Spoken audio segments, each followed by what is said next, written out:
Welcome to NWA Connie Corso's podcast, where we talk all things dogs. All right, we back. We got Clyde in the studio. Y'all might have seen this young man before. Clyde Thompson, CT's Touch. Horses / dogs. Yes, sir. Yes, sir. How you doing, man? I'm doing all right today, Joe. How are you? Pretty good, man. Anything new in your world?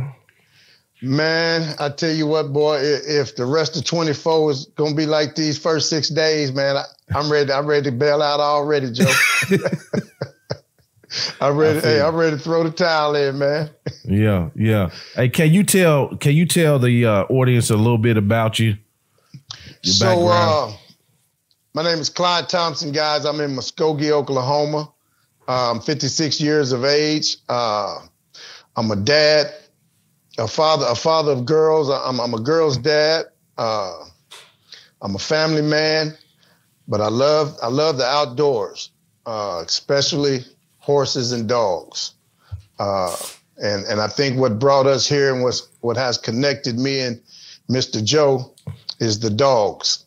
And through my hobbies and through the things that I enjoy in life, man, I get a chance to meet a lot of good people, you know, you being one. I get a chance to meet people with that's interested in the same things that I'm interested in. You know, different seasons, man, with me bring about, I got different associates. You know, I got my hunting buddies. I got my motorcycle riding buddies. I got my dog training buddies, my horse buddies. So, and then I just got my best friend in the world, man.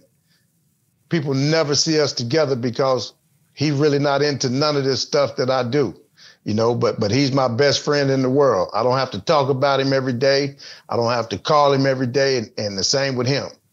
I'm his best friend. He's my best friend, but we just grew up from childhood, you know, but most of the time, man, it's the things that I love that links me up with different people throughout the year. Gotcha.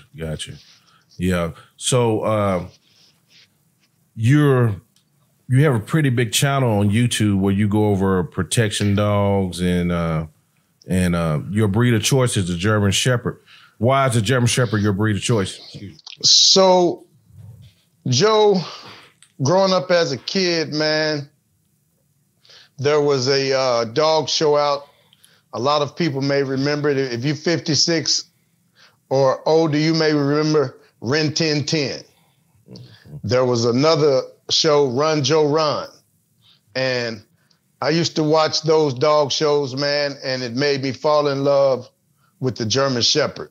My grandmother, she had dogs and she would buy, I think it was called Vigoro. It was canned dog food and it had this beautiful profile of this dog's head on the can. And I just fell in love with the look of the dog. And then once I started kind of researching and broadening my knowledge of the dog, you know, the German Shepherd, man, he's all dogs in one. There's a reason why I think the military back in the day and police, there's a reason why I think they used the German Shepherds because, again, that dog could do anything that all the other breeds could do, and he could do it as better as those dogs in their field. But that German Shepherd, he has a head on his shoulders. Mm-hmm. You know, so in a lot of situations, you need a dog that can think. And that German Shepherd is just a versatile, all-around dog, in my opinion. Gotcha. So you can look at the German Shepherd some years ago, and then you look at it now. It's slightly different. I know, like in the back, a lot of why is that? Is this the way they breathe? So that started, man. So the German Shepherd back in the day, Joe, they had working line German Shepherds and they had show line German Shepherds. Your working line German Shepherds, they didn't care if he had a floppy ear. They didn't care if he had 3 legs, long collie snout. They didn't care. They wanted him to work. Mm-hmm. Okay. So then you had the show line German Shepherds. They was more about beauty and confirmation.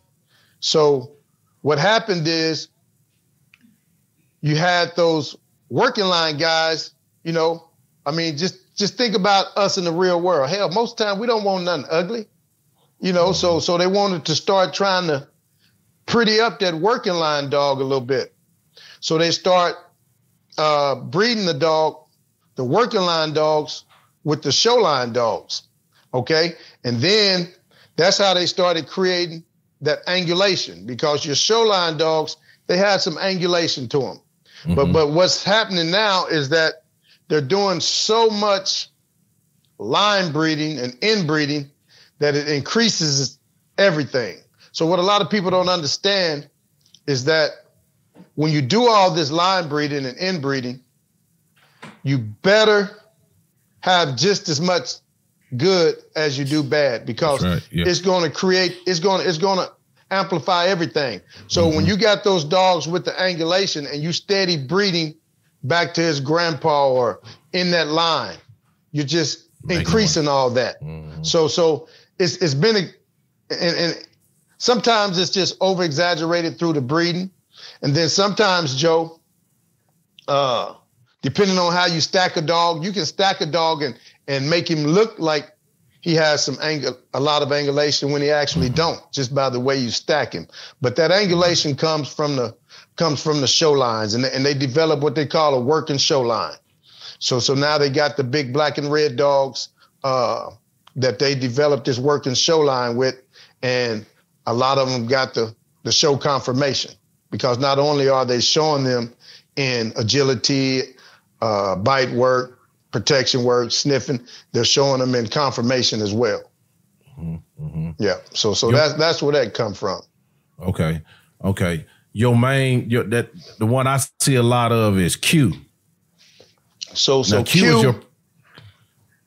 Q is he's a son of Blue, and I actually sold Q. And you sold Q? Okay. I had sold Q prior to getting him back. I had sold Q when he was probably about 9 months old. Mm-hmm. And then I got him back when he was about 2. But Q was a son of Blues, and I had a female dog named Ava. Mm-hmm. And Blue and Ava produced Q, and actually Blue outproduced himself when he produced Q. Size-wise, temperament-wise, I mean, he totally outproduced himself. So when I got Q back, my thing was to sell him, but I said, why sell him? I'm gonna keep Q, and I made Q my personal dog. Gotcha. How long you been? You might have said it, but how long you been breeding shepherds? So Joe, man, I've always, go back to when I was 8 years old, man. I've always had a shepherd in my life. Mm-hmm. Now, I didn't always have, if you ever follow my page, I tell people all the time, man, I don't put myself out there as the best, nor having the best, but I always had what I needed in a dog, Mm-hmm. So I didn't start like actually breeding dogs, I'm gonna say for the public, until probably about 93. And what happened was I had in 93, I had lost a dog. And at that point in time, prior to that, anybody that told me they had a German Shepherd, I wanted it. I didn't care what color it was, what it looked like. I wanted it. I just wanted a German Shepherd. So as I got older, I started educating myself. And then from my prior dogs, I always felt like it was something missing in every dog. So about in 90, I lost one of my dogs, and I said, I'm not just selling for any dog. Now I kind of know what I want. I'm gonna shop around till I find something that has the potential to be what I want in an adulthood. Because I've had some pretty puppies that turned up to be some ugly dogs. You know what I'm saying? So I wanted again, I want something that looks good as well if I'm gonna keep it in my life, So in '93, man, I was shopping through the newspaper, and there was a lady had German Shepherds for sale. And I called this lady, man, and after getting directions to come look at her puppies, man, it was like, I ain't going that far. All these up and down this mountain, around this curve, and I did that a week before, and went and looked at some dogs, and the lady guaranteed me they was full blood German Shepherds, and when I got there, man, they looked like some Doberman and Shepherd mixes. Yeah. So I said, I'm not fit to do this again. So I remember after I hung up the phone with the lady, she had a distinct accent.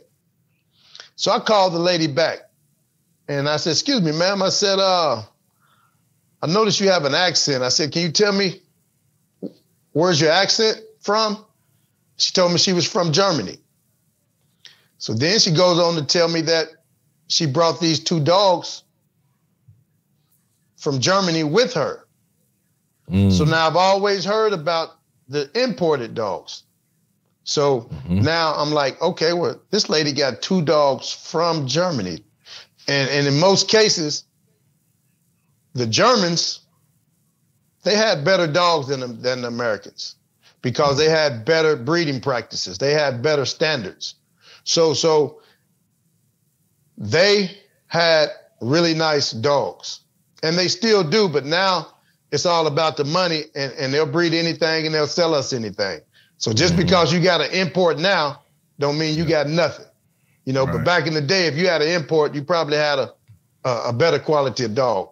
So I went to look at this lady's dogs, puppies, man, and soon as I seen her male dog and the mother of these pups, I wanted one of those pups because I'm looking at a mature product.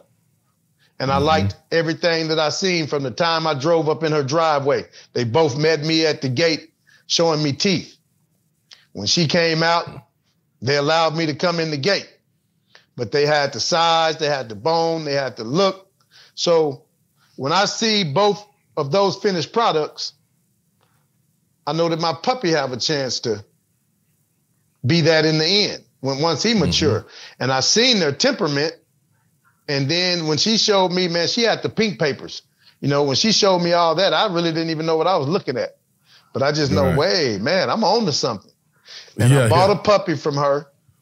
And, man, I brought this puppy home at about 12 weeks old, and he was like any other puppy that I ever brought home, man. He turned me on and actually let me know what the difference was from working line dogs and pet quality dogs. When I brought this puppy home, man, I got him out the car and I was out there playing with him, and my brother walked up on me, man, and at about 12 weeks old, man, he lit up on my brother. Wow. So I told my brother I said, back up for a minute. I told my brother, I said, run. And my brother ran, and man, this puppy went to pulling on that leash trying to get at him. Hey, that day I named him the Shiznick. Hey, look, the Shiznick, he started this for me. He the one started, man. I felt like I had a dog that was worth breeding and worth offering to the public. But what I found out through the Shiznick's puppies is that the Shiznick was so well bred. The puppies that I was selling and breeding was actually too much puppies, too much dog for most of the clientele that I had. These dogs needed to be in somebody's hand with a lot of experience that was going to work these dogs. These puppies would rule you if you let them, if you don't put them in their place. So I'm selling these puppies as family dogs, and they just was too much dog for the average 9-to-5 working man. You needed some skill for these dogs. If not, you'll be chucking food out in the backyard, scared to go out your own gate, Yeah. So they was bred for a purpose. They was bred for a purpose, man. And you've seen it in my puppies at 8 weeks old. And what I did with the lady's name was Miss Yoakum. And I'm probably sure Miss Yoakum has passed on now. But I called Miss Yoakum back and I said, hey, Miss Yoakum, from now on, if you breed your puppies or your dogs, do not even advertise them. I'll come buy every puppy you get. And I would buy her litters. That worked with me for about 2 more litters, and she ended up losing her male dog. She lived out in the country. He would get out and chase the rancher's cattle, and if you got a dog that's chasing somebody's cattle, he ain't gonna live too long. Boy, sure ain't. So anyway, that's kind of what got me started, Joe, with raising puppies and selling puppies and training dogs, man. It was I always kind of, like I say, growing up as a kid, you know, we always, you and your neighbor buddy or your friend, y'all took y'all's dog and rubbed their face together. We want them to fight and we want to sick them on each other. And we had our buddies to tease our dog, you know. But once I got to Shiznick, I actually started looking for literature that could help me do what I really wanted to do. And that's really make a solid family protection dog. And what literature was that? So the first thing, I went to a guy named Bob Gibson. He was in Broken Arrow, Oklahoma, and Bob was a big Schutzen dog trainer. And I had this dog, and I went to Bob, and I told Bob I wanted to do protection work with my dog. And me not knowing what protection work was at the time, you know, Bob told me that he would let me come up and start helping him out and training my dog. But after a few sessions with him, and this is me not even knowing anything, I realized what he's doing is not what I want. What he's doing, I can't see it really working in the neighborhood. You know, so I found a book, The Kohler Method of Dog Training. And I read that book, and it made a lot of sense to me. And I could see, following that book and putting my own little tweaks to it, I can see me having a dog in the neighborhood that would protect me or do the things that I need him to do around the house, around my yard, me walking through the neighborhood. So I'm gonna give my credit to that Kohler Method of dog training, that book, because I unfortunately I didn't get a chance to work up under any well-known dog trainers. I had a friend that I met. He was into Schutzen. His name was Akin. Very good dog trainer. But again, he was into the Schutzen.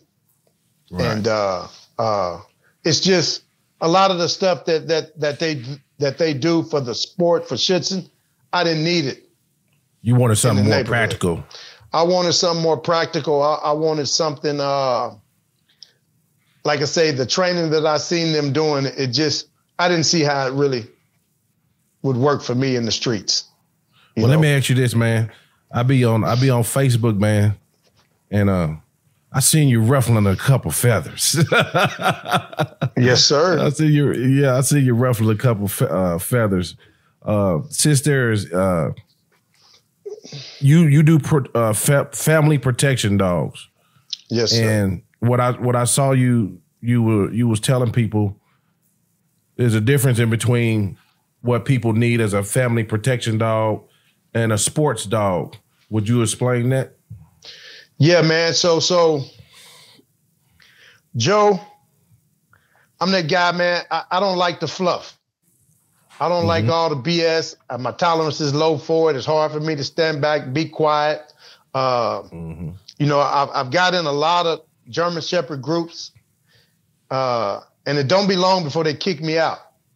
And they kick me out for the truth, because I start exposing the truth, you know, and a lot of people, they so caught up into their BS, they don't want to hear the truth, or they don't want to be open-minded about the truth. You know, if you're in a Facebook group and it's quality German Shepherds, and the administrator, he's in there talking about his quality German Shepherds, and you look at his dog and they both got floppy ears.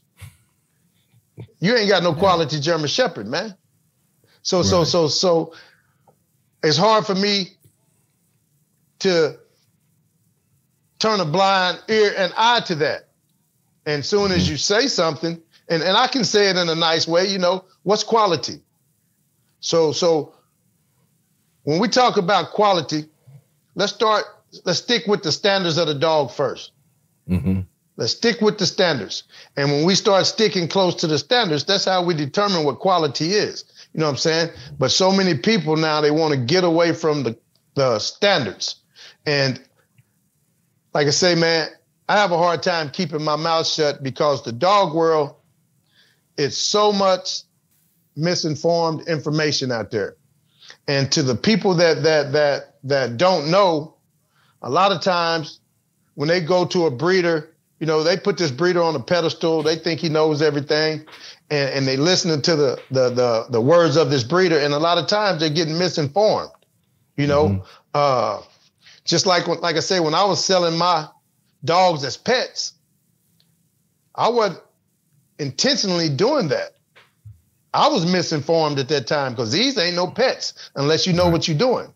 Right. Now, if you knew what you was doing, you could make a hell of a pet. One of the best pets you probably could ever have. But if you didn't know what you were doing, so I was not purposely misinforming them. But now we got people that they just purposely misinform people because they want you to come in with their agenda, you know. And it's hard for me. It's hard for me to not chime in on stuff like that, man. So a lot of times when I do, then that's when the problem comes. See, I don't mind saying something and we can debate it and discuss it, and then we can let facts and logic determine what's bullshit and what's not. Right. You know what I'm saying? But a lot of people, they don't want to hear the truth. They just stuck with what they're doing. And if you're telling anything different than what they're doing, then they don't want you to hear it. And a lot of times, Joe, it's because you're affecting they bottom, you're affecting their money. Yeah. You know? Yeah. I mean, you know, these dogs that they selling, you know, they're selling these sport dogs as family dogs. And most time, you know, there's a lot of extensive training for those sport dogs. And that gets to be expensive, you know? And they put these off on the general public that don't know. And people invest their money and they get a dog that's really not suitable for them at home. You know, so right. I when I see stuff like that, man, you know, I expose it. Or if I ask you, hey, so man, what are you in? Are you in the sport or are you in the real protection? Or you know, I call it, they need to call it, instead of personal protection, because everybody now has their own opinion of what personal protection is. Or family protection, you know. But if you're getting judged, if you're on a trial field, if you get points taken away for this or given points for that, then you're not doing family personal protection. You're doing sport training. Because out here in these streets, there's no rules. We don't get points taken. You know, so right. I'm going to, I'm just going to expose some of their training, and even some of the personal protection guys that's really trying to do personal protection. They're setting their dogs up for failure. And I'm going to give you an example for the sport dog guy. You know, the sport dog guys are all about bites, you know, grips, that show obedience, you know, the focus heel, you know. We don't need that out here in the streets. I don't need that in my living room. I don't need that at the park. You know, I need my dog to be able to defuse a situation. So you see these sport trainers, Joe, and excuse me, they standing over here. Who stands over there and just hold their arm out and let their dog come bite it? Where in the neighborhood is somebody going to just hold their arm out? Yeah.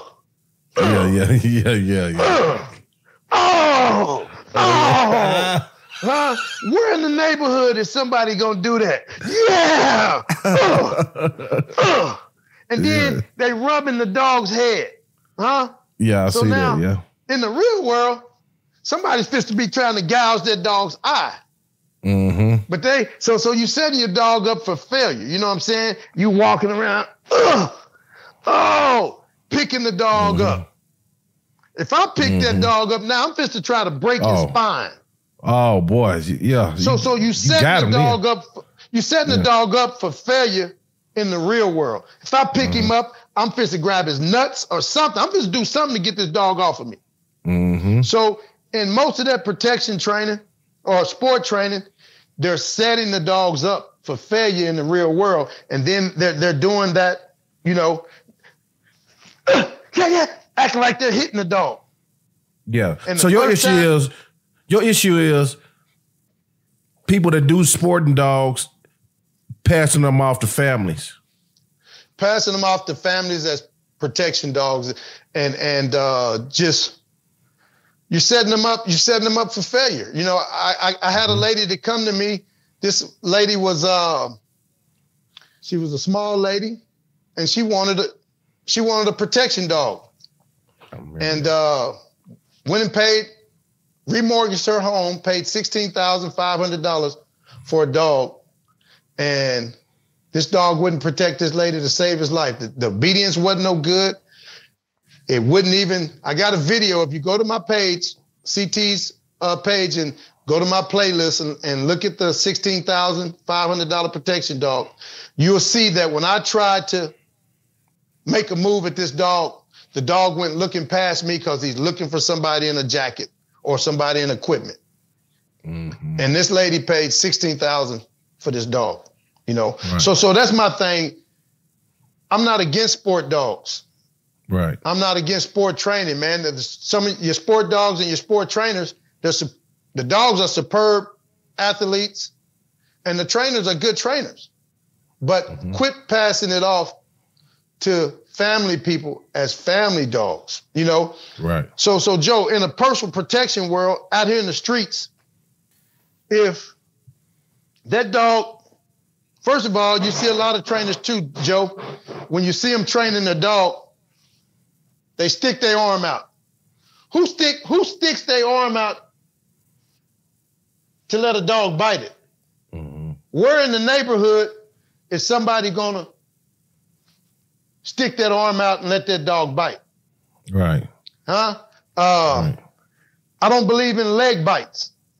When I see you letting the dog bite on the leg, the reason why I don't believe in a leg bite is because now, if this dog is biting me in the leg, I got 3 other ways. I got another leg, and I got 2 hands to get this dog off of me. I can easily go to my pocket, come out with a knife, and I can jug the crap out of that dog. So in my personal protection stuff, and I'm gonna give you an example. If a gnat, as small as a gnat is, Joe, if that gnat flew around your face, this is what you're doing. First thing you do, yeah. That's the first thing you're doing, yeah. Huh? Yeah. So I teach my dogs to get up in your chest. Because when you get up in your chest, this is your first, that's your first natural reaction, is to protect this up here. And you're going to do something like this. And now when you do that, what you got to try to hurt my dog, you done just presented it to him.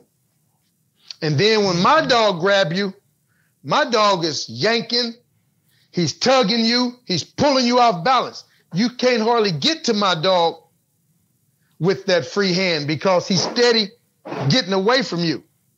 The sport dogs, they teach the dog to steady come into you.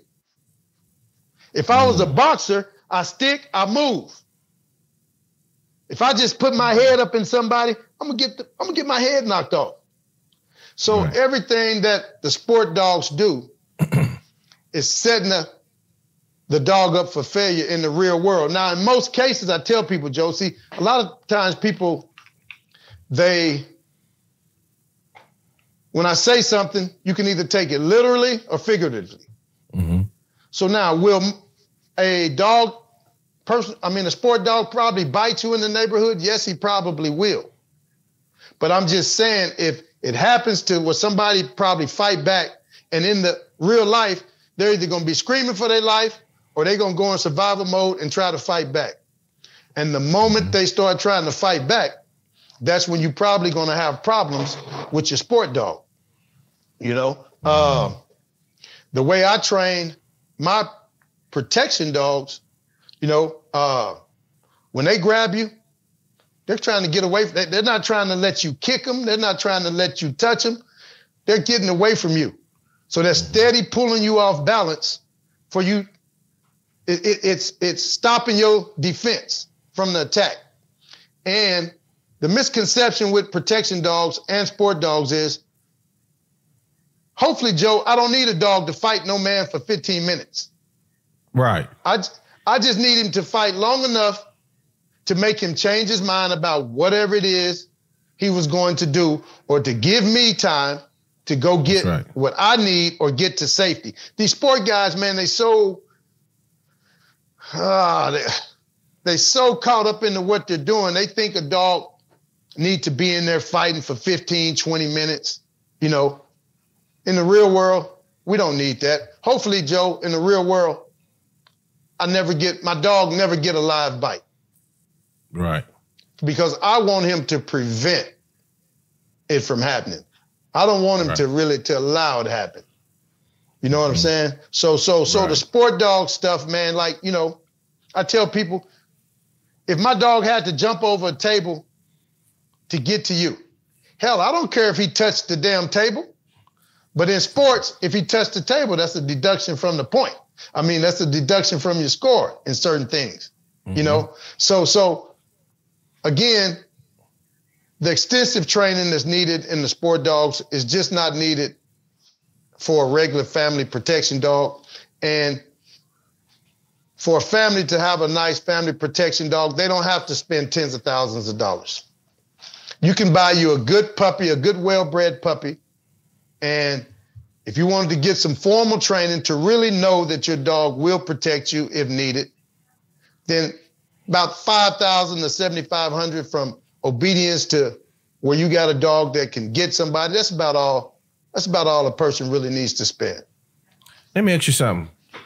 If you trained you a protection dog and you wanted to, you was gonna put him in a home with somebody who may need him, how do you teach this new owner to become this dog's master? Man, you just hit up on one of the a good topic right there, Joe. Because I tell people, if you're going to buy a fully trained protection dog, you're not buying no protection dog. If he's a fully trained protection dog, then somebody at your house is supposed to be in trouble. Because how do you go buy a dog, fully trained protection, bring him to your home, and that dog knows who's welcome, who's supposed to be there, who's not supposed to be there? So that's one of the first things. If somebody say, I'm buying a fully trained protection dog, you just to buy an accident, or you just to buy something that ain't gonna do what he's supposed to do. So what I do, Joe, is with my dogs, I sell people a young dog with all the basics. I sell them a good, happy dog that I've started. He's got some obedience. He's been in the home. He's riding in the truck. He's going in the stores. He's playing with kids, going to the park. I can probably, in a lot of cases, he's probably had some agitation. Then I sell them and I let this dog learn the family. And then I have the family to come back. And now we put the seriousness to the dog, because now the dog knows his family. He's pretty much, he knows the rules of the house and the layout of the house. You know what I'm saying? So that's how I do my program. I sell you a dog with potential. Let you go home, build a relationship with this dog, and then you come back and you handle the dog while we teach the dog. And in my program, Joe, we can customize the training to wherever fits your lifestyle. You know what I'm saying? You may not live in the neighborhood I live, Joe. You may be able to leave your truck door open, your truck unlocked, or leave your house unlocked. In the neighborhood I live in, I may not. You may be able to walk down the street, go walking at 12:30 in the morning and be cool. In the neighborhood somebody else live in, they may not. You may not need a gun. In somebody else's neighborhood, you better not have one. Right. You know what I'm saying? So I question people. Tell me about your lifestyle. What type of things do you do? Do you enjoy? Do you have a lot of company? Do you go a lot of places? So now we customize training so we can really guarantee and really solidify that in your lifestyle, the way you move, if you need this dog, he's going to work for you because we've taken him through the channels. And I relate this to like this. When a person gets drafted for the war or signs up for the military, they don't just take you and go drop you off in the war zone. Mm-hmm. They take you and they prepare you. They take you through situations. They get you ready to be dropped off in the war zone. Mm-hmm. So that's how I do with my dogs. I don't sell any fully trained dogs, but all my personal protection dogs, they're very social dogs for the most part. They're not vicious dogs. See, a lot of people, when they get a puppy, a lot of people think, Joe, when they want a personal protection dog, they don't want nobody. I don't want nobody around my dog. I don't want nobody to rub my puppy. Mm-hmm. I'm the total opposite. I take my puppy everywhere. I want everybody to rub my puppy. I want my puppy to trust people first. Mm-hmm. Because I don't want my dog, every time I'm somewhere, he's just barking at people for no reason. Right. I don't want him trying to bite somebody for no reason. I teach my dogs to act upon your body language. Now, when I put my dog behind my fence at my house, 8 years old or 80 years old, when you walk up toward my gate, he's going to be barking and alerting. It doesn't matter whether I'm out there or not. But the moment I tell him it's okay and leave it, then I want him cool with it. If I invite you in or if I let you in my space, I want my dog to be cool with it. Mm-hmm. I don't want him trying to get at you for no reason. But if I felt like you would possibly be a threat, I'm not going to let my dog wander away from me. Mm-hmm. If I know that most likely nothing's going to go down between me and you, then I don't care if my dog is playing with my horses or running around, because I feel like I don't need him. And first of all, I know how to create space for my situation to give my dog time to get there. Mm-hmm. So with a family dog, man, it's just about you can customize training to your lifestyle, to the way you live. What's the hardest thing about training family protection dogs, if it is? Is having you got to have some help, Joe. Mm-hmm. You see so many trainers out there taking bites from their own dog. Mm-hmm. Yeah. That's the worst thing you can do if you're trying to make a protection dog. Right. So when I play with my dogs with rags and toys, it's always just play. I ain't never letting them bite me on no sleeve. I'm just a lot of times just playing with them with a rag. But it's always in play. I never put them in defense. I never put them in fight mode. It's just always in play. And I teach all my dogs what no means. So when we're playing, and if he starts playing too rough, then we can shut it down at any time.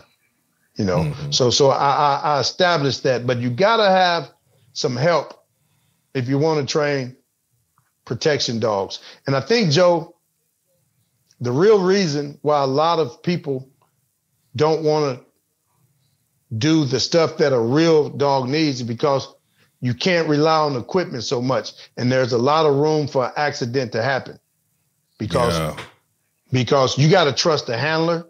See, a lot of times, if I got working with somebody and I don't trust their handling skills, then I got a safety chain on their dog. I got them kind of on a back tie, just in case, right. You know, until I can trust their handling skills, then we're not getting off of that back tie. Right. Because what I'm doing is not, it's training to me, but I'm making it real to this dog. So your accident could cause me to get bit. If I put on a leash, this leather leash, and it's dry rotted, now I could cause my help to get bit. So I got to always pay attention to my equipment, and I got to pay attention to somebody's handling skills. So I think a lot of times the real stuff, man, is risky, and it's a lot of chances to actually really get bit. And I think a lot of trainers, they don't want that, you know. What's your thoughts on muzzle work? So, man, if you really want to know if your dog will bite, until you put a muzzle on him, you may not know. So for protection work, definitely. But to see these guys just steady doing muzzle work, it's unnecessary to me, because where else are you going to do it? It's kind of, I guess, I mean, you're going to be like the police and shoot somebody with your rubber bullet, you know? I mean, we're not the police. We're not going to need that out here. So that's just to test your dog. That muzzle to me is just to test your dog to see if he'll really get in there and want to mix it up. Right. So once I see that my dog want to mix it up, then I don't do a whole lot of muzzle work. You know, I don't care about him punching somebody with the muzzle. Right. I mean, do you introduce a suit or anything to him at some point?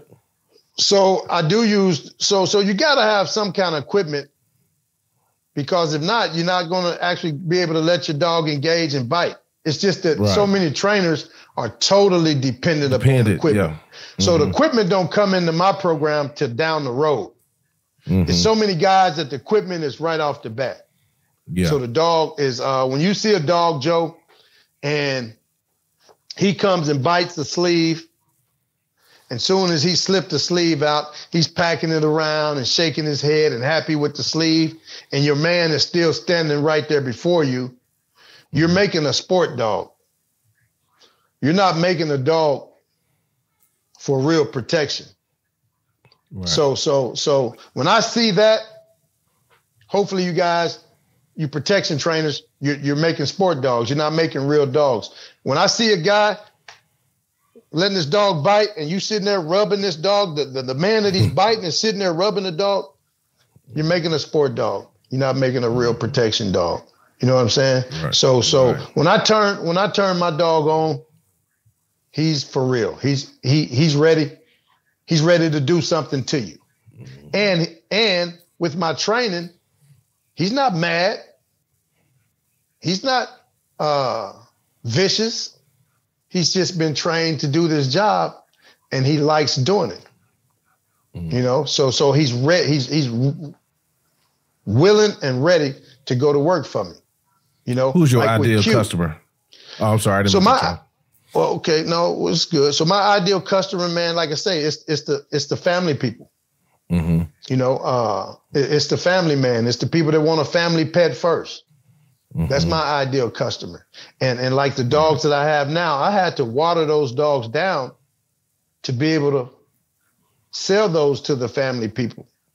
You know, now these dogs, my puppies now, I gotta baby these puppies. I can only do certain things with them. You know, I got to take my time with them. I got to let them mature, let them grow up. I'm their protector, you know, but I got to introduce things to them slowly versus my old bloodline.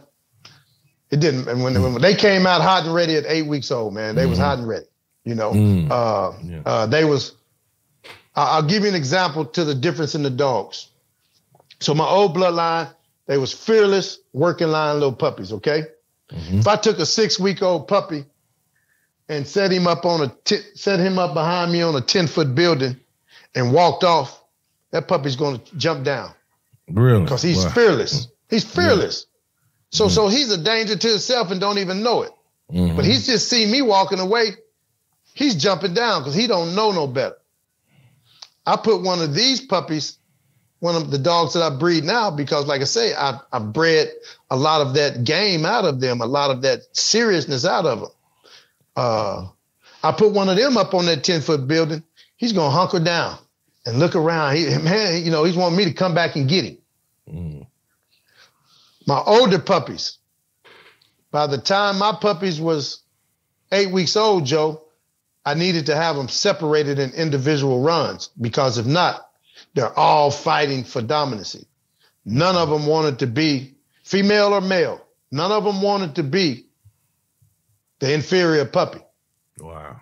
So when two puppies start fighting, what happened is now the other 5 in the litter, they're going to start coming whooping up on whoever getting beat up because they established in their position as well. Right. So when you got hot dogs like that, man, I had to separate them by 8 weeks. The puppies that I got now, most of the time I can let them stay together up to 12 weeks old and they cool with whatever pecking order they fall into. Yeah. I actually like that pecking order too. I like them to get that pecking order. Well, everything is going to do it, Joe. Everything, anything with that runs with.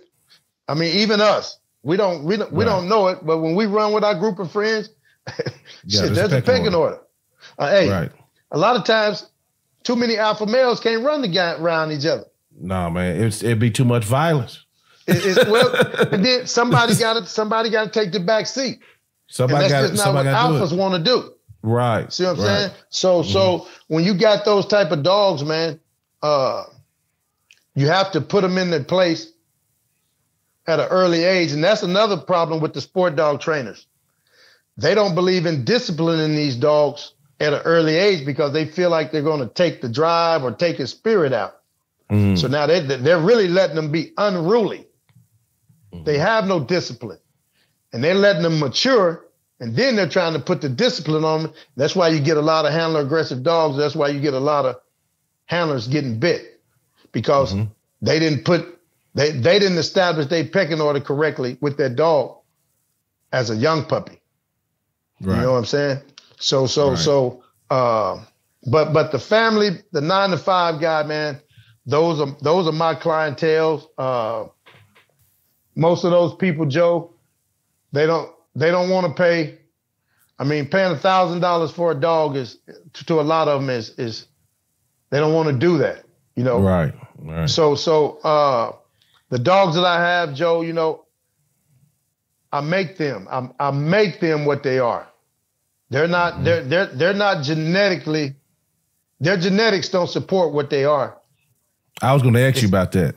It's in there because I got to leave a little bit of it in there. But it's my type and the way I train. I make it. Before they realize they ain't Superman. The average man won't be able to take whatever it is they put on you. Right.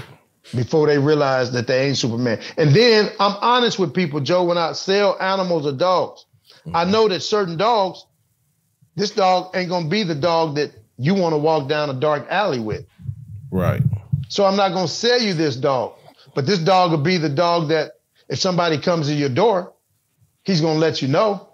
You know, so I'm honest about how I market my product, and I wouldn't sell nobody nothing that wouldn't fit what they want. You turn the TV on if you want. So it's just too much dishonesty, man, in this dog world, man. Even and let's take the protection stuff out of it. Even with just selling puppies, man, and there's just too much dishonesty, and some of it's purposely, and I think a lot of it's just unintentional, Joe, because I think a lot of people just don't know. They see an opportunity to have they got a female dog. My brother got a male dog. Let's breed so we can give our Uncle Joe, you know. So especially if it's a popular dog. Yeah, popular dog, man. Corso, everybody breeding. Everybody breed. That's the same thing. It's the same thing with any dog now, you know. Everybody's breeding the poodle with every damn thing. I just ain't seen a German Shepherd and poodle yet. I don't know what they gonna call him, but it's coming, you know. Yeah, you just wait. So I guess once some people buy a dog from you, I guess it's lifetime support for the family. So with me, Joe, I love this, man, and it's kind of like you. You ain't bought nothing from me. And man, me and you have talked We talk about stuff. You know, I got people, man, that I've never laid eyes on them, and we've developed a relationship just through talking about dogs, because I don't mind sharing my knowledge and my information. So many trainers want people to think that we're doing some secretive shit, man. You know, I get a lot of people say, "Oh, you're a dog whisperer." No, I'm not a dog whisperer. I just understand what teaching is and training, you know, but no, I'm not a dog whisperer, you know. Right. A lot of people, "Oh, I wish my kids mind as good as your dog." Your kids can mind as good as your dog. If you put some discipline and you put some structure and some standards and be firm and fair, they can. Right. You know, so it's no rocket scientist to this shit, man. The thing about it is, Joe, why everybody can't be trainers is because everybody don't have the patience. Some people they want to go from A to Z. They don't want to go B, C, and D. Or they want to go A, B, C, and D and then skip to. So when you're training, there's processes and there's steps and there's levels. Right. And you got to have patience and you got to have the knowledge. You know, everybody can't be teachers. So it's nothing that we're doing special out here, man. But most trainers want to try to act like, you know, this is my method, this is my theory. Man, it's just a theory and a method that somebody has applied and it works, but it don't belong to nobody. You know what I'm saying? Because somebody was doing it before you put, like the Kohler method. Hell, somebody did it before he put his method to it. You know what I'm saying?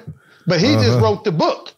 That's right. You see what I'm saying? So it's like that, man. It's just whoever want to put the literature out there, they can establish something because they put it out there and put their name on it. But man, none of this shit belong to nobody.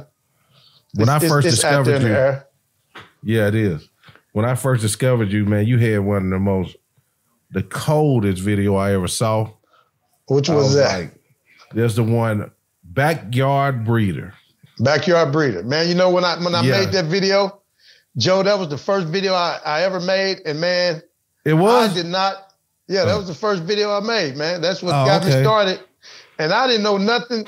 One of my buddies told me, he said, "Man, you got a video with damn near over 1 million views." Yeah. Because when I put that page up, man, I didn't put it up for no monetary reasons. I put that up to just for awareness. Mm-hmm. And you got so many people, man, that want to talk about a backyard breeder. Hey, on that Sport Dog page, they've been yelling at me about backyard breeder. Mm-hmm. Well, so many people don't know, if it wasn't for a backyard breeder, you wouldn't have the dog you had. Mm-hmm. It was the backyard breeder is why you got the dog that you have. And then again, we got to look at the word literally and figuratively. You know, that's right. Hell, if your kennel's in the back of your yard, you a backyard breeder. Yeah, everybody backyard breeder. Everybody's a backyard breeder. It ain't a very good put down, is it? No. It don't make no damn sense to me. But yeah, that video was impressive because you got people. Yeah, you got people that against kennel dogs, and you brought the dogs out. Do these dogs look unhappy?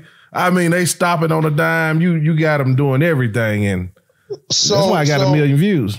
So Joe, like with the dogs that I sell, you know, I sell a lot of dogs at 9 months and older because a lot of people don't want to have to raise a puppy. They rather have a dog that can come in and already serve a purpose, already trained. So most of my dogs, man, when I sell those older dogs, a lot of people be so concerned about, will this dog bond with me? Mm-hmm. And I'm so confident in that situation because it's the way I raise these dogs. The dogs that I know that I'm going to sell, I don't do a lot of personal stuff with them. Most of the stuff that I do, and now he's getting all this individual attention, all this extra attention. He's getting a lick on his owner because, hey, my dogs don't lick on me. I don't play that. Mm-hmm. He's getting a lick on his owner and shit like that, man. Mm-hmm. Hey, they be like, man, forget Clyde. Mm-hmm. Mm-hmm. Forget that place. You know? Right. So I set them up for success because I know what my long-term goal is. So, but if I'm doing all this stuff with this dog, making him almost my personal dog, yeah, there's going to be some problems now when he goes to your place. Most of the time I tell people, when I sell an older dog, this is what I tell them. Take this dog home and ignore him. Just ignore him. Don't go trying to call him around. Don't start trying to do no obedience. Just ignore him. And the moment he looks at you, tell him good boy. And before you know it, he's going to be closer to you.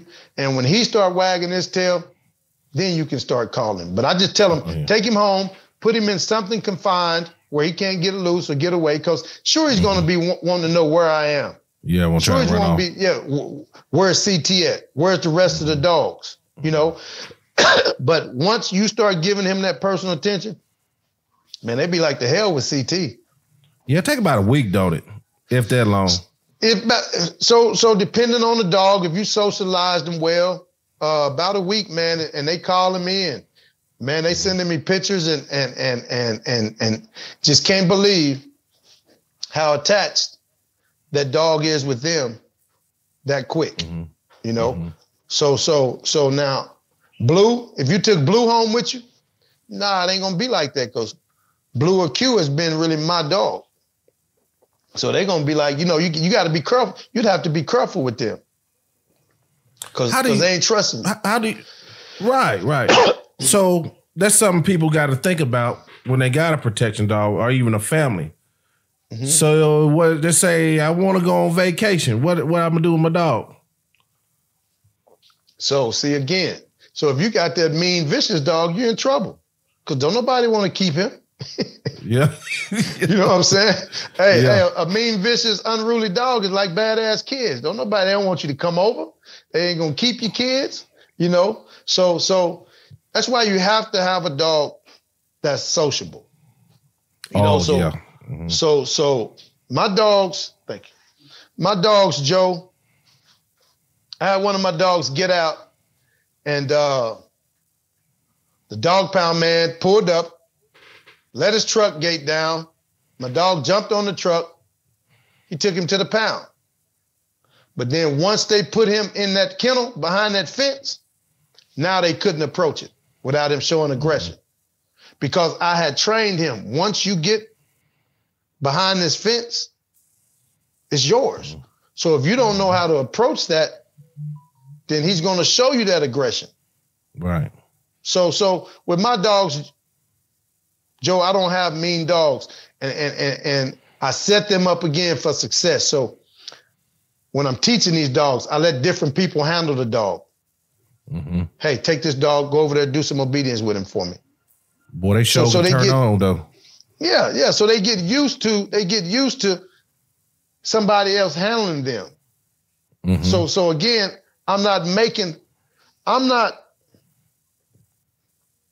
everything that I do, Joe, is not choreographed. There's not a pattern.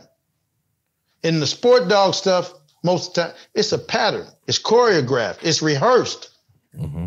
You know what I'm saying? There's no dance routine out here in these streets. So my stuff is unrehearsed. But I do know that, I may need to go out of town. So if I got a dog at home that I know that can't nobody handle, then now I just got to have everything he need outside.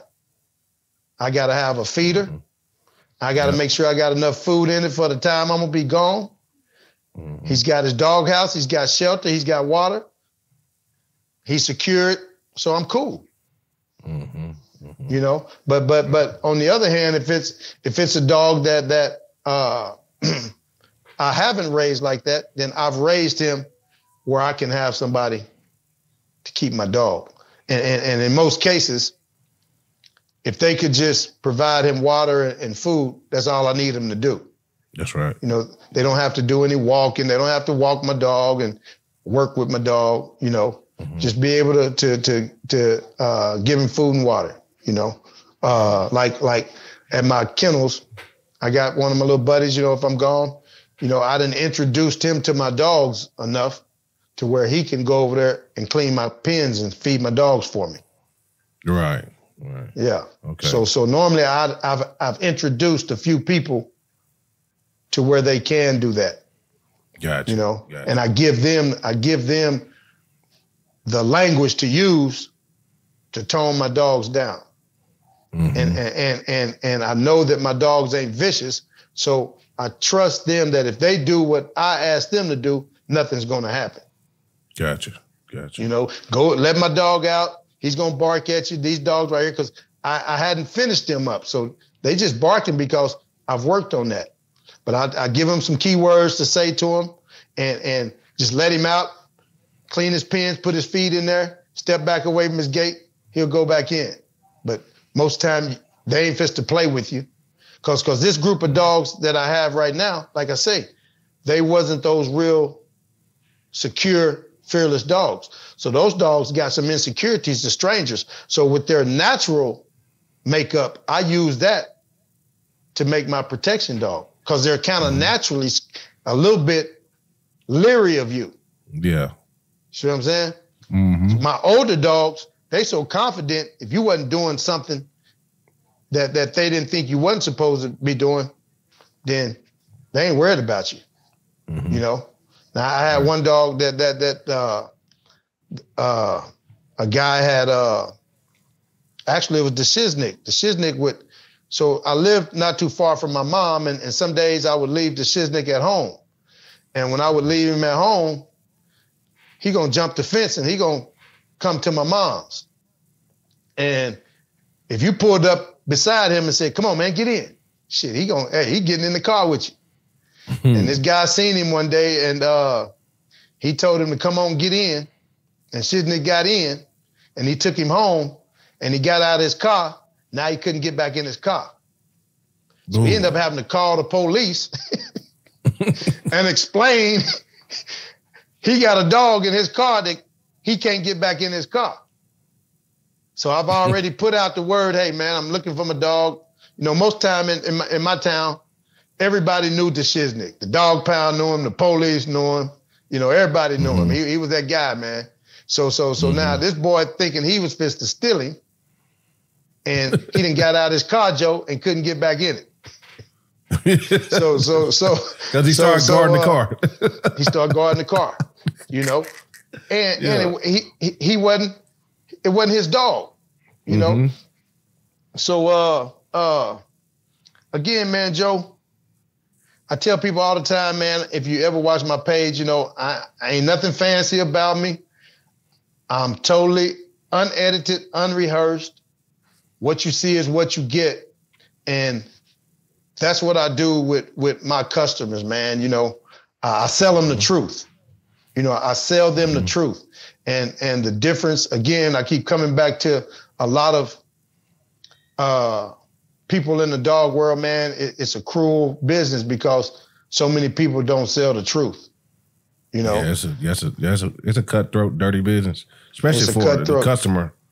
Yes, customer sir. Don't have no idea what's going on. No idea. You know, and I tell people, man, you know, if you're going to buy a dog, a lot of times if you was going to go buy a car, you take somebody with you that has some knowledge about a car.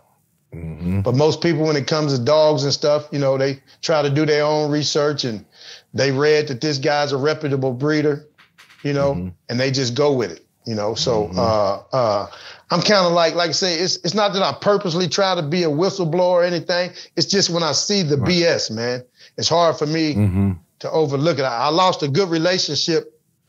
I mean, that $16,500 dog, me and that guy was good friends, man. And I couldn't, I tried to get him before I exposed the dog or him. To make it right. Get his lady her dog back. I mean, her money back. 16 grand. Yeah, 16,000, man. Get that lady her money back, man, because she brought this dog to me, brother, and it ain't nothing what you told me. Now, I could fix it.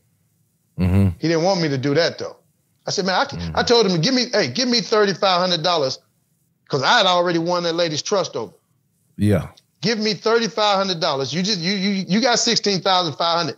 Give me $3,500. I'll fix this. And this lady won't never say nothing else to you. This brother said, he act like I should have never included you. Man, because he thought that I did him dirty. Right.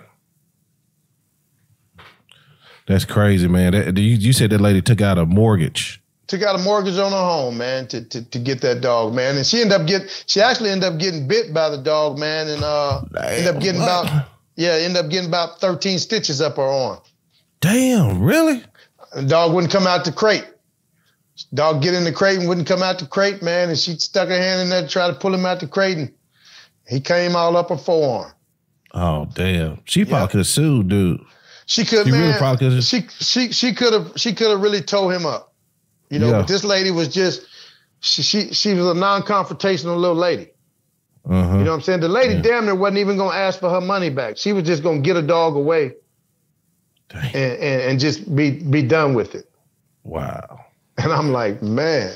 But it's this dog world, man, is, man. Yeah. Imagine, you know, you think about, man, somebody did my mama like that, man, I might be, Lord. Exactly, man. You know, I might not be on this podcast. hey, that's the truth. You know what I'm saying? So, man, I try to, I tell people, man, as long as I probably got some breath in my lungs, I'm going to have something probably for sale, a horse or a dog. So the best business is good business, man. That's right. And in today's world, you know, if you do some bad business, man, people create. You got people that ain't got nothing but time, and they'll create a page. They sure just will. For you. Yeah, you know? They sure will. They'll take time out their busy lives to make sure they hit you up. Try to shut you down, and right. Man, somebody else telling somebody else about you, man, is the best marketing a man could have. You know, so that's what I tried to just inform people. Joe, I've missed out on so much money because people would call me and I don't have what they want. Right. So I'm not trying to just make it to get that money. You know, I had a young man, he called me, he's one of my pups. He's one of the Schutzen pup. I said, man, there's dogs that's better bred for Schutzen. You need this. My dogs, I'm not saying they can't do it, but they won't do it at the level where this dog that's bred to do it will. Right. There's the difference. You know, if you want to just go out there and be mediocre just to say you're doing it, yeah, my pup would do it. Right. You know, but if you want to be good at it, go get a dog that's bred for it. Go get a dog that has the right genetics for it. So I just try to, like they say, keep it 100 with anybody I meet, regardless of what they pull up in or where they live, what they look like. You know, this is the price I want. It don't matter if you coming from Beverly Hills or if you coming from the project. Yeah, it don't change. It don't change. Yeah, I hate that. You know what I'm saying? It don't change. If it's somebody they feel like got a little money, are we gonna? Let me pop up. Even if it's a celebrity or an NFL player, man. What? Exactly. Man, my dogs are the same price. You know, a lot of people, man, what they do is they before they price them to you, they look at your profile. Yeah. And see what you're living like. Yeah. Oh, shit, he got a Mercedes out in the garage. Oh, yeah. Oh, yeah, we're going to hit him for this. Yeah, 4,000. 4,000. So mine is the same regardless, man. So again, man, it's just about just being truthful. And the truth hurts sometimes, and some people just, they just don't want to acknowledge the truth, man.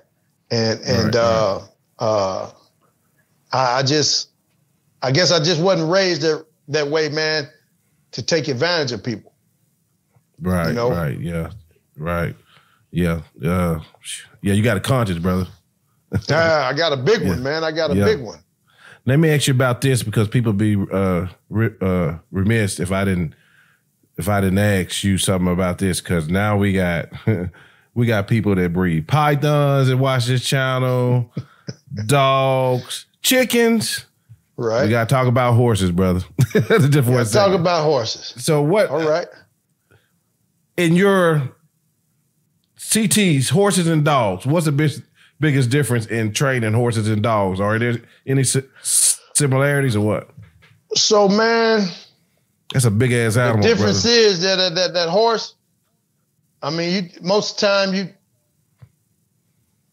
he's outweighing you, 5 times your weight, man, the goals is totally different with the horse.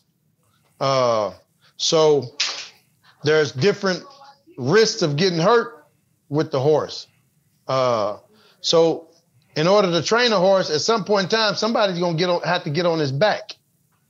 So now he ain't gonna bite like a dog might bite you. This horse is gonna maybe buck and kick. So you have to get that almost under control before you even get up on his back. So with horses, man, Joe,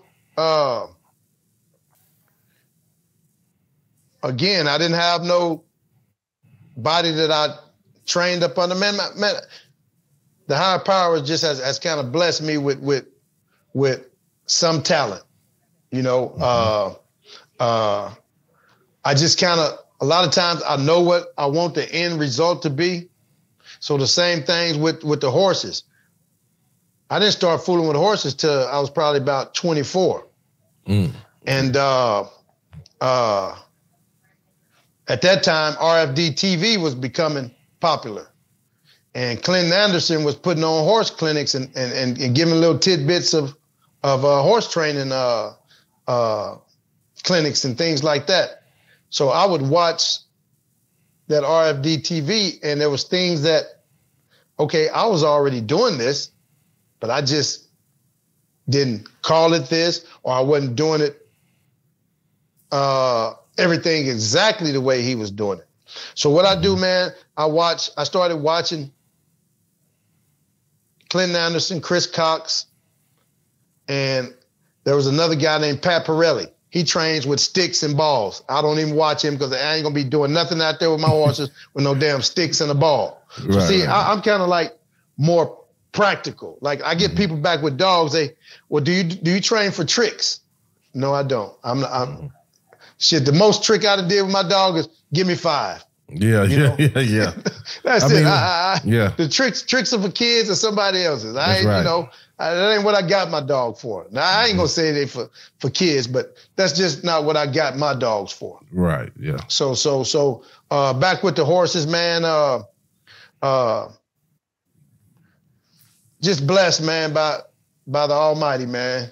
You know, he just gave me the talent to be able to and with the horse stuff, I tell people I can make you a calf roping horse, and I can make him just as good as anybody can make him, or I can get your horse, a young horse that knows nothing, started where you can take him and do anything or go in any direction.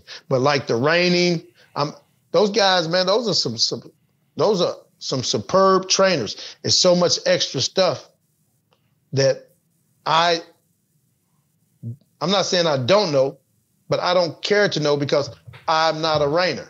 I'm not trying to make reiners. So see, I kind of just, how you hear people say, stay in your lane? Right. I stay in my lane, man. I just do what I want to do. And the hell with what my neighbor's doing or what this man is doing. I'm not competing with nobody. I'm cool with doing what I want to do. I can get your horse that ain't nobody never touched to where in about 45 days, you got a horse that you can touch, you can ride, and you can ride him enough that once I give you the directions, you can keep going with this horse in most cases. Same thing with horses. They got to have it up here. They got to have it. And that comes back with genetics and breeding. I don't care what it is, man. Joe, we can't get around our DNA. That's right. Yeah. We can't get around genetics, man. There was on this Sport Dogs group that we're on, there were some guys, they were showing a little bitty, looked like a little bitty Chihuahua-like dog. And they had that dog running and grabbing the sleeve. And the guy was like, even this dog, he's trying to say that you don't have to have certain genetics and certain dogs to protect you. And in certain cases, some of that I agree with. But that Chihuahua dog, you got him going and biting somebody, but that dog ain't going to protect you from me. If you had something I wanted and you got a Chihuahua, I don't give a damn how hard he bite or what he do. I got you, brother. He's just good for alert. He's just good for alert. But yeah, I'm gonna put him up on your ceiling. Yeah. Right. So when it comes to personal protection, Joe, there's certain dogs that I would prefer. And I'll tell you why. First is a German Shepherd. Because damn near everybody, people that don't even know dogs, they know a German Shepherd. Oh, you got a police canine. You got a canine police dog. They think those dogs will get you just because he's a German Shepherd. Me knowing what I know, I got the German Shepherd because I want size. I want, for personal protection, I want something that's people fear. I want something that's intimidating to the eye. The Cane Corso. When you see that big sucker come up, man, you're going to wait. You're going to wait till his owner come outside. Right. Unless you're a fool. You know, you got to say, oh, he ain't going to bite. Right. You know, I'm not that guy, you know. But I like big dogs. I like dogs that people already fear. People already fear a pit bull. You know, and believe it or not, I raised a pit, and you know they got such a bad name through the fighting world. Right. But man, pits are some very nice athletic dogs. It's just that, man, a lot of times, depending on that bloodline, man, when they get in that mode, oh boy, they in that mode. They dangerous. Yeah. You know, they dangerous, man. You know, like I say, they can't think like that German Shepherd. Right. That sucker, man. That type of pit bull you talking about, they can lose a limb. Steady going. Man, hey, man, they'll hurt you. Boy. But I like a Rottweiler. Like I said, I like dogs with size, man. Anything with some size that'll show some teeth, people gon' hesitate. And again, like I say, man, your personal protection dog is, I mean, I don't need him to kill nobody and bite nobody's arm off. You know, I just want him to be able to diffuse the situation long enough for me to get to safety or get some help or get what I need. That's what a lot of people got to understand. Protection dog ain't the end all be all. It's just a tool. Just even coming up, not knowing a lot about dogs, we always had a dog because daddy say, hey, always get your dog so you know what's going on around the house. Somebody to keep you alert. Hey, so, he let us know what's happening outside, man. Right. You know, I can count it with my dog around the house. I can tell through his barks pretty much if it's something I need to be concerned about or if it's not. You know, I can tell with his barks. So this protection dog world and just the dog world now, period, man. You know, Joe, you got Cane Corsos and you probably asking $3,500 for your pups because you got quality pups, not, you know, healthy pups. Now somebody over here go by, they got some Cane Corsos and they got some decent looking pups and they're wanting $650 for theirs. Shit, that money, it matters. So now a lot of people, they don't see the difference in your dog and the quality. They just know that you got a Cane Corso, he got a Cane Corso. Some people say Cane, some people say Connie. I know the difference too. But they're gonna go to that $650. You know what I'm saying? And then it starts making it harder and harder for you to sell pups. And then you get all those people out there that start preaching about a rescue. Go get a rescue. Right. That's right. And then then this is what happens too. I get a lot of calls of people having to try to clean up stuff for people.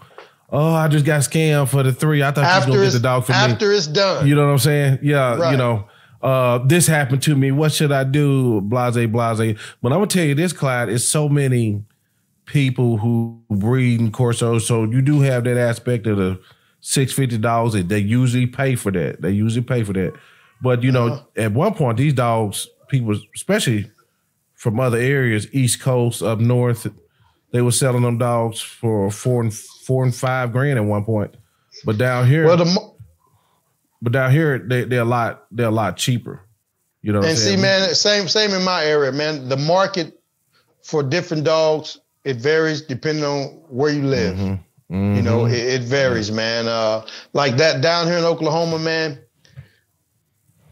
you got people that they don't want to spend a lot of money for a pet. Right. You know, some of them just They just want a pet, so they go into the shelter.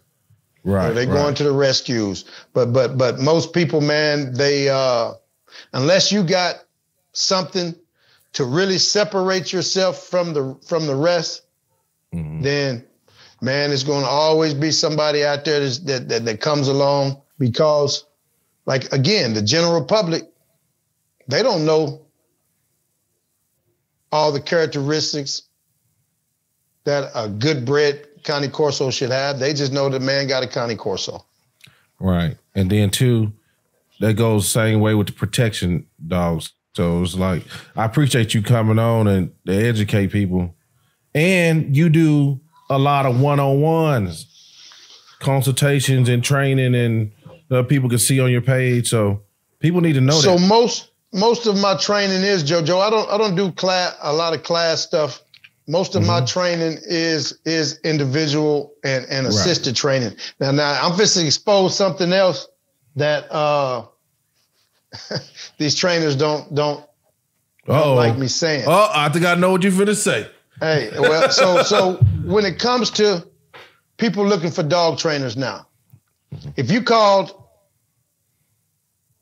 10 trainers and you were looking for just some basic obedience, if not all 10 of them, 9 of them is going to recommend a board and train. And the board and train is the worst a family or a person can do for his dog. It's not good for you or the dog. The board and train is better for us as trainers. And a board and train, in my area, they want $300 to $400 a week, and they want your dog for 4 to 6 weeks for basic obedience. So they train your dog. They make a video doing the basic obedience. They spend about 10 minutes with you when you come pick up the dog, and they send you home with this dog. And after 2 days, this dog ain't listening to you. And when you call back and say, hey, the dog ain't listening, well, it must be something you ain't doing. They're going to try to get you back in another class because you seen my video. You seen what he was doing for me. So it must be something you ain't doing. A board and train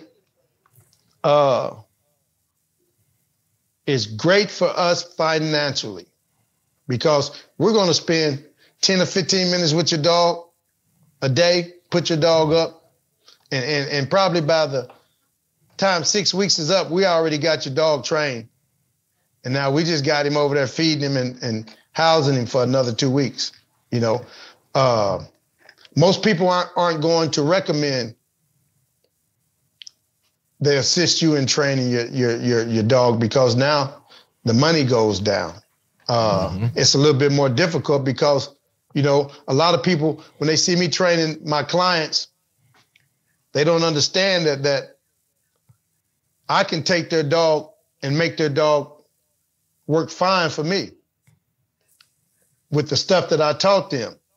Get a dog to the owner, the dog is not near as sharp. And that's because I'm a trainer, they're not. So my job is to teach them not only how to teach your dog and train your dog, but to for you to be able to handle your dog and get him to work just as good for you as he worked for me. So I make you a handler as well. I teach you how to handle your dogs. And in most cases, Joe, with my training, you know, you got so many trainers, man. If your dog don't have drive, food drive or prey drive, if they ain't training with a clicker, they training with treats, and they never separate that out of the training. So now if you going somewhere, if you ain't got no damn treats in your pocket or a treat bag or a damn clicker or an e-collar, your dog ain't listening.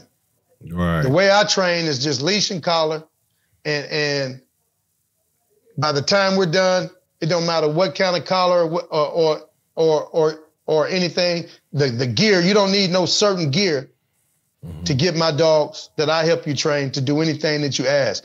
And there's no certain order.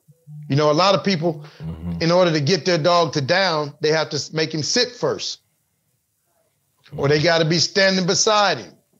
My stuff is totally unchoreographed. There's no order. I don't care where I'm at, where my dog is. When I ask him to sit, then you can get your dog to sit from any position. My training is not choreographed. It's not all food driven. And like so many of the sport trainers, Joe, what they don't tell you is they starve these dogs down, man, to get them to work. Because they starve them down, they feeding this dog out of their hand. Mm-hmm. I don't want to have to starve a dog down to get him to work for me. Right. You know what I'm saying? I don't want that.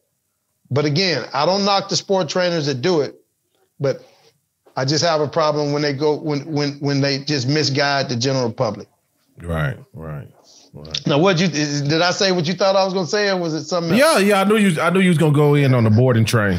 I already know you. I know that's a pet peeve of yours that just been talking to you down through the years, and I know prong collars are pet peeve of yours if they not in for the right reason. Dog. Yeah. Man, if you call yourself a dog trainer, I shouldn't see you with no prong collar on no puppy less than 5 months old.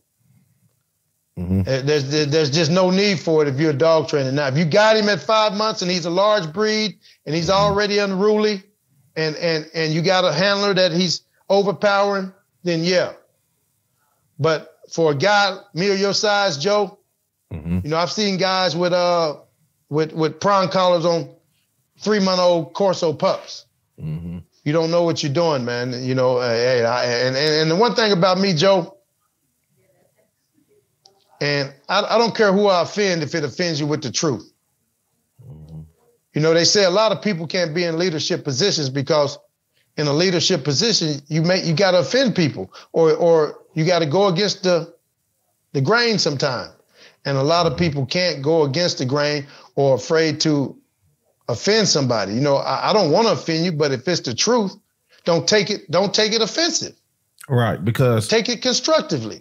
That's right, because like you talk about this prong collar, and I remember you used to tell me that all the time. I'm like, and my wife's like, damn, this show don't make no sense. I'm a grown ass person. What I got a damn prong collar on this damn dog for? And then you think about it, something Gypsy had taught me about. Rest in peace, Gypsy. We lost Gypsy Stratton the other day. Yes, sir. Go to the Fur Saver. The Fur Saver is an excellent tool. Hey, a very excellent tool. So with my young pups, until they're about 4 months old, I just start with a flat collar. Or a lot of times mm-hmm. That's when I'm doing treat training. Right. But when they get about 4 or 5 months old, you say a fur saver, I just go to a choke chain. Simple. Right. They pretty much the same. Mm-hmm. Yeah, but I just go to a choke chain, and from then on, most of my training is with the choke chain. Now, when I start getting into the protective work, and I'm starting to try to turn dogs on and off, and I done built them up, now I may have to put a pinch collar on mm-hmm. to get his attention again. Right. But then once I get it on and get his attention, now we're taking that off, and I want to be able to come back down to a choke or a flat collar. Most people, again, they never come back from the pinch collar. They start with one and they stay with one. You see their dog, everywhere they go, their dog got a pinch collar on. Mm-hmm. That's the same thing with the trainers with the e-collar. You shouldn't have to have I got brand new e-collars, Joe, that I don't even use. Mm-hmm. They just been sitting in boxes because I can establish my training with distance because I establish it 2 feet first. Yeah. And then I don't try to go to 20 feet. I start building before I go there. And that's why I say a lot of people, they want to go from A to Z without all this in between. So now that's when I'll grab if I wanted to do that, that's where the e-collar could help. Mm-hmm. So the e-collar to me, man, is just for to sharpen the training that you've already done. But I just don't think trainers should start using no shock collar on puppies. Right. Teach them some foundation and some basics first, and use the collar if you're going to use it to sharpen what you've already taught. Yeah. Mm-hmm. Mm-hmm. And then I was trying to think of any other your other pet peeves, but I know those two were the. Yeah, man. I just again, Joe. I just hate. I feel like, I tell people a lot of times, Joe, if you ain't got time to work with your dog yourself, you probably ain't got time for a dog. That's right. Because that's why a lot of people send the dog to boarding training, because they don't have the time to put into the training. So I just tell them, you probably don't have time for a dog. Mm-hmm. If it's like Joe, I really can't, like, I probably couldn't work in the public where I really had to depend on the public, because I'm going to say some shit that you probably don't want to hear sometimes. And you're just going to be like, well, hell, if you ain't going to do it, I'm going to go somewhere else to do it. But I tell people, I will do it. I'll take your money. Mm-hmm. But you ain't going to be as satisfied. And when you come back, I'm going to explain to you why, because I explained it to you before it happened. But I'll take your money if that's what you want. But if you don't have time for me to work with you, you don't have time for the dog. You know, so a lot of times when people hear that, then they don't want to fuck with me. They moving on to somebody else, you know. And I don't mind losing business by telling them the truth, man. Mm-hmm. You know, sometimes, like when I used to do my training, Joe, I would give them so much information in the consultation, hell, they don't come back. Yeah. I was wondering, do any up and coming protection dog people come to you for tips and things like that? Joe, I got a few people that do reach out for tips, but again, man, in my area, man, most people just in the sports stuff. Yeah, it's hard to find. It's hard to find some guys like me that's into making real protection dogs. I wish I was in some of these areas where these guys is really doing that type of stuff, man. Because I think I could collaborate with people and we could be something awesome. But again, man, you can't do this protection stuff by yourself. Like when you watch my protection videos, the fellas that I had helping me, those wasn't guys that really wanted to learn this game. Mm-hmm. They was just guys that I either paid to help me, or they was returning a favor that I'd done for them, you know? And I'm teaching them what to do. I'm telling them what to do. And with this caliber of dogs that I got right now, my help is very crucial. Mm-hmm. You know, I need them to do what I asked them to do when I asked them to do it. With my older breed, your experience wasn't that needed. I just needed a body. All them dogs needed was a body in front of them. Mm-hmm. You know what I'm saying? These dogs now, I need some specifics, because I'm really building. I tell people out there, most of my puppies are sissies. Mm-hmm. These are sissy puppies. I tell you what, man, when I raised Blue, if you go back and look at any of Blue's videos, you would see a bad dog. But man, when Blue was a young puppy, it was a couple of times I almost pulled my pistol out and shot him in the head, because he was a sissy puppy. Mm-hmm. And I come from having hard dogs. I come from having a dog, if I slapped the crap out of him, he fits to jump up and bite you. Do it again. Right. You know what I'm saying? Yeah. If I flinched at Blue, hey, a lot of people ain't seen that type of dog. Hey, I had a dog. If I flinched at him, man, he flinching back. What? Yeah. Hey,